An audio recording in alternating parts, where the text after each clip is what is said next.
دا ملګری تپوس کوي چې کله د ماسختن یا ماخام ټیم وي او وخت لانی داخل نو د وخت نه 2-3 منټه مخکې اذان کول څه حکم دی.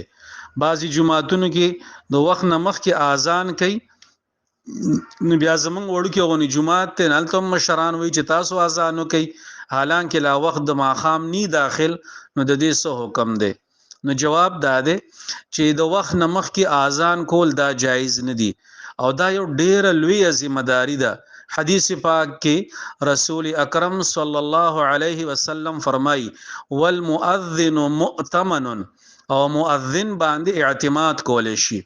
یعنی په کورونو کې مثلا د زنانو روجه ده یا د نارینو روجه ده او ماخام بانګ وای نه غیر روجه ماته کی، یا کورونو کې زنانه انتظار کوي چې څنګه بانګ وای نو موږ به منځ کو، ناغي ته خو د وخت داخلي دو پته نه لګي، د وخت نه مخکې اذان وک او اغه روجه ماته کړه یا منځ کو وخت لا داخل نه دی، نو وبال ټول په دې مؤذنینو باندې دی.